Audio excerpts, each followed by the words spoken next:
রমজানে খেজুর ছাড়া ইফতারির কথা ভাবাই যায় না, তাই গোটা মুসলিম বিশ্বে প্রতি এই মাসে খেজুরের চাহিদা থাকে তুঙ্গে।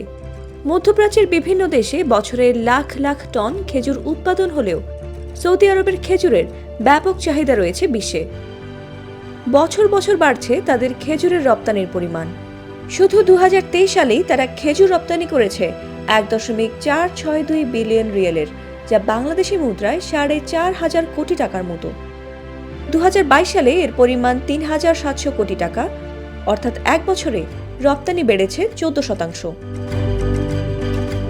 National centre for pumps and dates এর তথ্য বলছে 2016 সাল থেকে 2023 সাল পর্যন্ত খেজুর সহ অন্যান্য রফতানি 152.5% বেড়েছে। 2016 সালে সৌদি আরব 579 মিলিয়ন রিয়েলের পণ্য রফতানি করে, যা 2023 সালে বেড়ে দাঁড়ায় 1.462 বিলিয়ন রিয়েলে।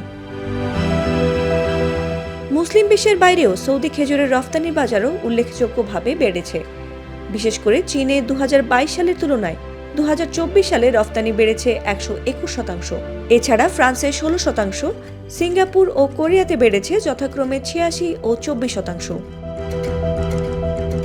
বিশেষজ্ঞরা বলছেন তাদের এই সাফল্যের পেছনে নেতৃত্ব, খেজুর উৎপাদনকারী ও রফতানিকারক এবং সরকারি সংস্থার সম্মিলিত প্রচেষ্টা রয়েছে। এই সহযোগিতামূলক উদ্যোগগুলোর মধ্যে স্থানীয় এবং আন্তর্জাতিক প্রদর্শনীতে অংশগ্রহণ, ব্যবসায়িক মিশন সংগঠিত করা, রফতানি পদ্ধতিকে উন্নত করার বিষয়টি গুরুত্বপূর্ণ ভূমিকা রেখেছে। সৌদি চায় তাদের দেশের খেজুরকে বিশ্বব্যাপী ভোক্তাদের পছন্দের শীর্ষ তালিকায় রাখতে।